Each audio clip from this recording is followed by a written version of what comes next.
Todd's Odds brought to you by FanDuel. Here's Todd Fuhrman, our sports betting analyst. Great to see you, Todd. I know you're getting ready for the Super Bowl in your town of Vegas, but we got to talk hockey because we haven't had a chance to do that for a while. It's NHL All-Star break. We actually want to look back at some of the things we previously talked about on the show because we haven't talked about hockey in a little while.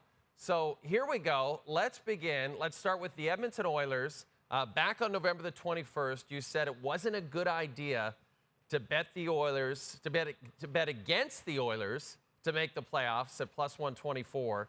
Turns out that was a good call to not bet against the Oilers. But now would you wager on them at plus 370 to win the Western Conference?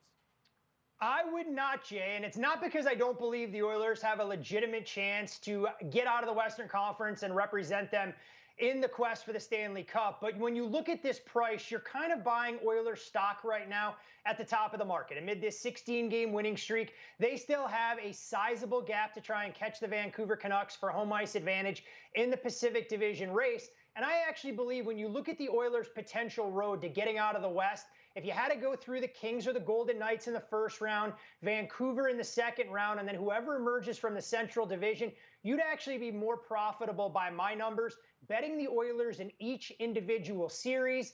And look, I don't like to be a black cloud by any semblance of the rule, but I still have some skepticism about Stuart Skinner's ability to truly backbone this team in a tight-checking, low-scoring series, even as well as he's performed amid this recent run of success. Okay, so, but I give you props for that. I give you credit for calling the Oilers on that one. But let's go back to a couple of things you may have missed on. In our I can't hear you, Jay. Jay, I can't hear you. I think you're breaking up. I can't hear you. I don't get anything wrong. So, I'm sorry, Todd. We've got to do this. This is for your own good as much as the people watching at home. In our Make-Miss segment, you said that there was value on the Senators making and the Jets and Canucks missing. Now, let's put that aside. Let's focus on Vancouver and Winnipeg. Who do you think has the best chance to win their division, and is there actually value in it, Todd? I mean, look, I tried to give Ottawa credit. I thought this was the year they were going to finally get over the hump. Little did I know they are still the Ottawa Senators until further notice. But when you look at the two divisions in the Western Conference, I think Vancouver has built themselves enough of a cushion to try and protect that lead, even though this is a team that's been extremely fortunate. You look at their shooting percentage, you look at the save percentage we've seen from Thatcher Demko, and while I think there's some regression coming, maybe as soon as their upcoming road trip that they'll kick off after the All-Star break, I think the way they've committed to Rick Tocchet's brand of hockey is going to keep them atop that division, and I love the fact that they haven't rested on their laurels. You bring in a player like Elias Lindholm to try and help some of that top six depth, and that's going to pay dividends. And not to say that Winnipeg can't win the Central, but they have a much more grueling road in front of them. I think when you look at the Colorado Avalanche, you look at the Dallas Stars, all three of those teams, in my opinion, have similar odds to make the division their own. And I think if I was looking at one of those trio of teams, I'd be betting Dallas based on the number. I think the Stars, as they get healthier, Jake Ottinger regains some of his form. Even despite me showing my love for the great province of Manitoba, I think it's the Dallas Stars that come out atop the Central Division. Can we take that banner away for a second? Okay, now let's bring it back because we didn't get to, there it is. That's what I'm talking about. Look at this guy representing the peg. I love it. Great job, Todd. They love you in Manitoba now, the 204 area code. Okay, let's move on. Co-favorites for the Art Ross and Hart trophies at this point, Nathan MacKinnon and Nikita Kucherov. But is there a player you could see, Todd, maybe coming through in the end and swiping one of those awards away from one of those two guys? And does he happen to play in Edmonton?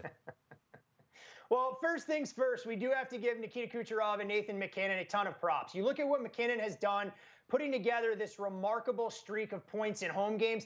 Who wouldn't love to see Nathan MacKinnon go through all 40-plus home games and register a point in all of those? Nikita Kucherov has single-handedly kept this Tampa Bay Lightning team afloat, and it's why they're in control of their own playoff destiny. But, Jay, I'd be a fool like any other hockey fan to write off Connor McDavid with a chance to win a little hardware. This number drifted out further than what's currently being offered at FanDuel, but at a price of north of 4-1. If Edmonton were to come back after that ridiculously poor start to the season, they win the division, they finish with the best record in the Western Conference, I think Connor McDavid will be right back in the discussion, and you could make a lot worse bets than backing number 97 at a price north of 4-1 to win one of the most prestigious awards as far as the regular season is concerned. That is an excellent piece of advice from Todd. How about this? For teams to win it all, at the beginning of the season, you mentioned the Dallas Stars. I think a lot of people agreed with you there. Then you add the LA Kings to the portfolio in November. That's not going quite as well at this point, but the season isn't over yet. But is there a team out there right now, Todd, that you think has some actual value to win the Cup as we speak today? I mean, let's not write off the Kings yet, Jay. They go into the All-Star break riding a one-game winning streak where they were dominated by the Nashville Predators, but were able to register 2 points, something that's been a rarity since the Christmas holiday. But if I'm looking in terms of what kind of value does exist, I think the West has been picked over. Look, the Oilers are going to be there, so will the Avalanche, but those numbers don't intrigue me. I think the East is a lot more wide open. So when I go through my power numbers here, I think the Florida Panthers check every box for a team that has the capabilities to come out of the East. I know they did it last year in Cinderella fashion, but they've increased their overall depth. They have 3 lines that can go out there and score on a night-in, night-out basis. I don't think Sam Reinhart's going to continue his torrid pace, especially registering goals on the power play, but we know Sergei Bobrovsky can get hot. I'm not buying the Boston Bruins, and fool me once, shame on you. Fool me twice, shame on me. The Carolina Hurricanes have lured me in so many times. I'm not sure I trust their goaltending or their ability to score consistently when games matter the most. So give me the Florida Panthers at a shade less than 10-1. We'll add the third team to our portfolio. I like it. Todd, are you excited as the world descends on Las Vegas, your hometown, for the Super Bowl in the coming days? And can we talk about the weather? Because it appears to be very un-Vegas-like.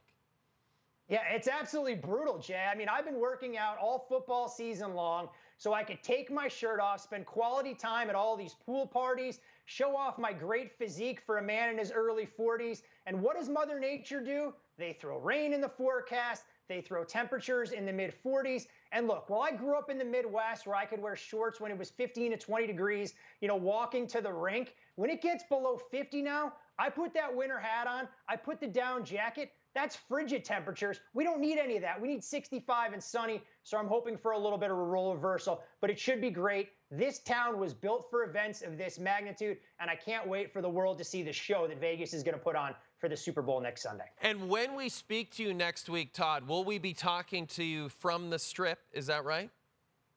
We're going to work on it. I mean, it depends how the folks at TSN feel. They say they prefer a separation of church and state. It's why they won't roll out the red carpet, Jay, and allow me to interact with you in studio. So we're going to have to try and find ways to piecemeal all of this together. But that does become the goal. So fingers crossed, we're going to make that happen. I'm feeling very confident about this. I think it's going to happen. Either way, we will speak to Todd next week from the heart of it all, Las Vegas, Nevada, hosting Super Bowl 58. So we'll chat with you then, Todd. Until then, have a terrific weekend, my friend. You got it, Mr. J. Can't wait. And don't forget, we, of course, have the Super Bowl right here on TSN, 6:30 Eastern Time next Sunday, February the 11th.